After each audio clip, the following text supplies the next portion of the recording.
Hello, everybody. Welcome to me halfway through my makeup because I was filming and my cat decided to use the litter box, which is right next to me and very noisy.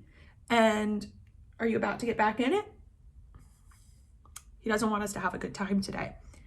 So what I was trying to film was a video about pregnancy tests during the 2-week wait and kind of general information about how they work, when to use them, and the best types to use. Because I see these questions a lot, and I've now been through 2 IUIs, so I have a little bit of personal experience.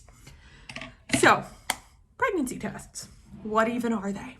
So obviously they're tests to see if you're pregnant.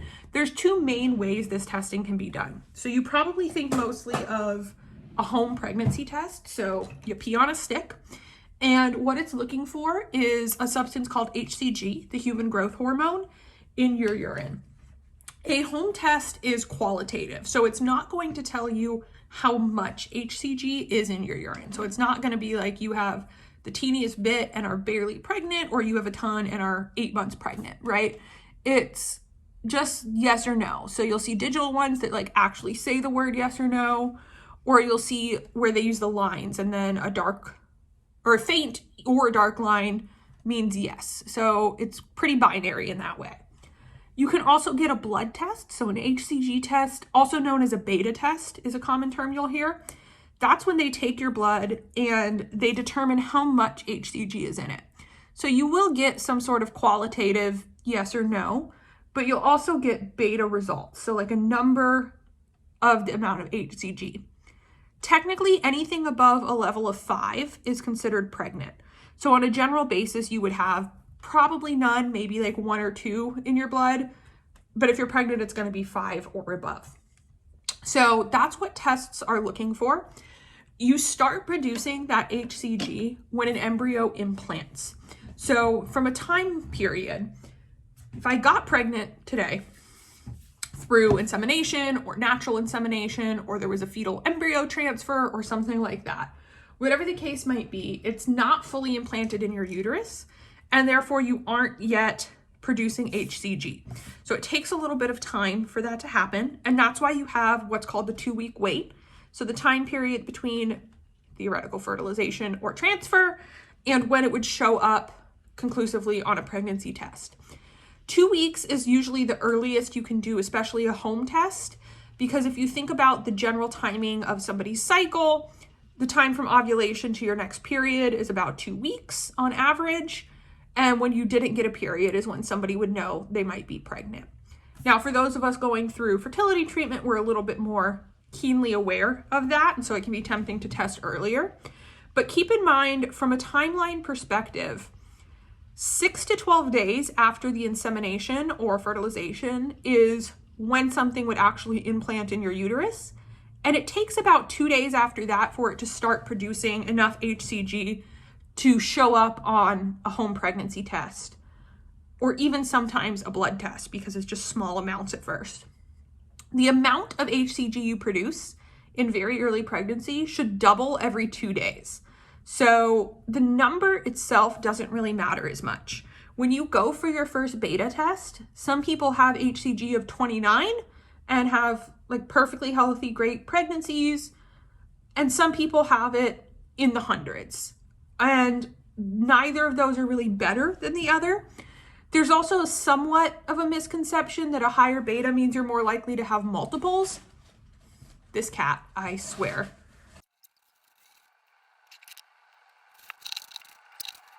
As I was saying, if you're having multiples, your HCG, your beta might be a bit higher, but you can also have a high one with a singleton or a lower one with multiples. It's not really diagnostic in that way. It's just, do you have enough HCG in your blood to be considered pregnant?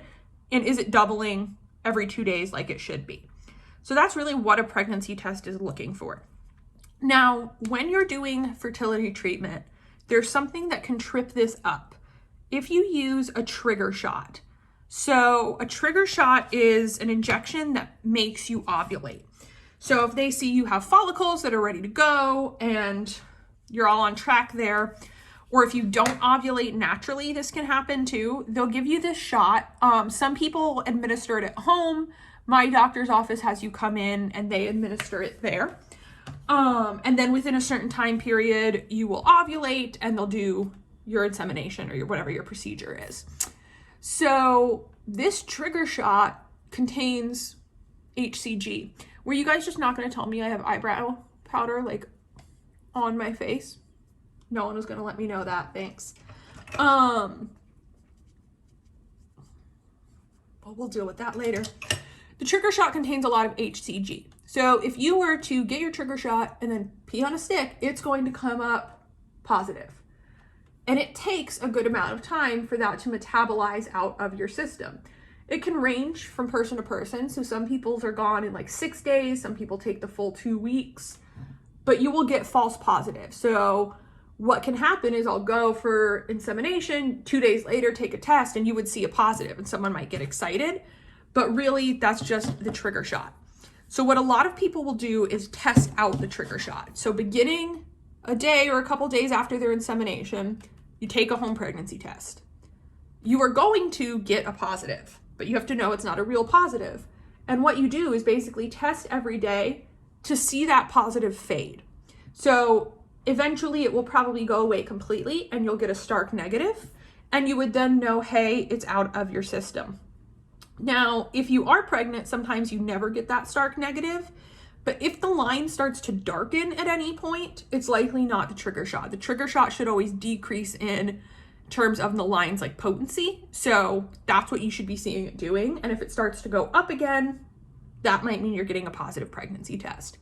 So that's why people do what they call testing out the trigger shot. And you might hear about that because it's making sure that any positive you get is not affected by the trigger shot, so as to not get your hopes up and then feel upset. In terms of timing for when a test is actually useful. So I talked a bit in my like IUI cycle video that 6 to 12 days after insemination is when implantation typically occurs. And it takes about 2 days after implantation for you to start seeing that HCG level externally. So in theory, 8 days is the earliest you would be able to see it. That's pretty early. Most people aren't going to see it then. You know, I've seen online everything from faint positives at like 8 days to it taking to 16 days on a home pregnancy test. So it can vary, but just know that that's why you're not going to get one right away. Or if you are getting one, it could be the trigger shot. So in terms of when to test, everyone has different opinions on this. I personally am an early tester because I'm an anxious little baby. And waiting a full 14 days was a lot for me. Now, some people have a really hard time seeing the negative tests. If it's going to be hard for you to look at negative tests that might be false negatives, probably don't test. But if you're curious and you want to see, you can test at home. I would say starting around 10 days is when it's going to be actually useful. But really a blood test is when you're going to really know, because a blood test can detect levels that are so much lower than a home pregnancy test. Now, there are different types of home pregnancy tests. So there's what everyone calls cheapies, right? So they're kind of the little sticks, I'll put a picture, that you can get in bulk, and it just tests your HCG. And like most home pregnancy tests, this is going to have a control line, and then if you're pregnant, a line will start to show up. No matter how faint that line is, would be a positive. So even like a very, very tiny line. But what differs between tests is how much HCG you have to have in your urine for it to trigger. So a blood test is going to notice even if you have like 1 or 2 of whatever the unit is, but a home test isn't going to. So you can get tests that show earlier. The first response early results is kind of known as the one that can show you the earliest. That is what I use. It gives you a pretty clear pink line. It's supposed to be able to show you up to 6 days before your missed period, which is in theory 8 days post IUI. But again, that would vary for every individual. That's what a lot of people use. You can get other ones. You can get dollar store ones. You can get Clear Blue. Just keep in mind a couple things. You should test every day that you test using the same one, because any differences, you want it to be something that's using like the exact same measure, right? You don't want to test your trigger out on cheapies and then take a first response and it picks up residual HCG that wasn't coming up before. That can be disappointing. What I will say, and I see this a lot online, and based on personal experience, I definitely agree, is that you should go for a pink dye test. So Clear Blue uses blue dye. First Response uses pink. Most of the cheapies are pink, but you can kind of see on the box which one they're using. Blue dye tests give you lots of false positives. Something about the way the dye is in there, it's easy to hold it up to a light and feel like you see a line, but it's not actually a line. You can just see where the dye is sitting. And that happens a lot less with pink dye tests. Pink dye tests can do that. They can have something called an indent line where you can see where the little indentation is, but it's a lot less common and it's easier to delineate them because those don't really appear to have a color. They kind of look like a gray line and you can figure out it's not real, where the blue dye tests look like a line. So I personally would go with the internet advice that a pink dye test is always better. A little more accurate, avoids a false positive. I always get false negative and false positive confused. They're expensive more so, right? So you can buy, I feel like a 3-pack of the First Response is like $16 at the store usually. So they're not cheap. So you don't want to be taking like 5 a day. Most people say the best time to do it is first thing in the morning. So first morning urine, FMU. Some people say the second one's better. Kind of 6-1. What you don't want to do is completely dilute your urine. So you don't want to like drink gallons and gallons of water to pee because it's going to break down the HCG, and even if it's there, it might not be enough because of how much you've diluted it. So you should take them at the same time every day. You're drinking kind of a normal amount in that time period and go from there. Then you will at some point typically go in for a blood test. I know some places, even like my clinic, they will have us test on day 14, and if it's positive, call them and come in. And if it's not positive, let them know. Test again in 2 days if you don't get your period, and move on. So some do that, but most people like to go get a blood test because in theory, on day 14, you could not be triggering a home test, but trigger a blood test. So people will do that just to be sure, but almost always on that 14th day, your test result is going to be accurate if it's a blood test. So that's sort of how that works.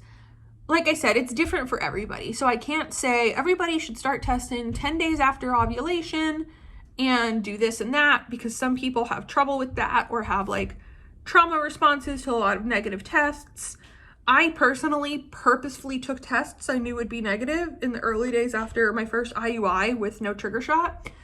I would purposefully take those so that I was kind of used to what a negative test looked like. And then when I like kept seeing them, it wasn't as like sad, I guess. I don't know. That worked for me. It might not work for everybody. But yeah, so that is kind of an overview of how tests work. I think some of the biggest questions I see are, when do you test? What kind of test? Again, my biggest advice there is pink dye and to consistently use the same test. So if you want to use dollar store cheapies, use dollar store cheapies. If you want to use First Response, do that, but use the same one at the same time every day, because that's how you're going to be able to consistently track. And what you will want to see is a line that darkens over time. So if you are getting a positive, it should darken at least every 2 days, right? If your HCG is doubling every 2 days, the line typically will appear darker over that time. After a certain period, that becomes less true. So you can't test like every day for the first 3 months that you're pregnant. Until that, at some point, the line only gets so dark and it can only tell you so much because it is qualitative. Again, it's just saying yes or no, not how pregnant you are. So you'll want to do blood tests. Most doctors will do at least 2 to check that the levels are increasing as they should. What a chemical pregnancy will be is when you start to see an increase. So you get a positive test, it might increase a little bit over time, but it either stops increasing or starts decreasing. And that usually signifies that, you know, a pregnancy started, you started to implant, and for some reason it didn't take. And so yes, you got a positive, but it goes away. That's what's usually known as a chemical pregnancy that you'll hear about. It's like a very early miscarriage. And most women wouldn't even know that happened. They might think their period was a couple days late. At worst, they might have absolutely no clue and think any cramping or anything is period related. It really depends. But that is a risk of testing early and knowing early, is you're also more likely to see when that type of thing happens. So keep that in mind with early testing, that the numbers in terms of chemical pregnancies and miscarriages go up just because you're aware of what's happening earlier. But yeah, so that's kind of an overview on testing. It can be stressful. Those 3 minutes where you're like waiting for the test and staring at it are like the longest 3 minutes. One more note that I forgot to mention is digital tests. So digital tests tend to have a higher barometer than other tests. So they need you to be like more pregnant essentially. So it's not uncommon to get a negative on a digital test, but a faint line on a regular test. That can happen. And actually a secret is that if you break apart a digital test and look at everything inside of it, it's actually like a single, like a line test. And there's just something that reads that line and then says yes or no. So the digital test doesn't actually have technology that's not available in regular tests. It just makes it clear. So if you're having trouble, like it's a faint line, I can't decide if I think it's positive, that's when someone might want to use a digital test, but it really is using the exact same technology. The more HCG, the darker that line is going to get.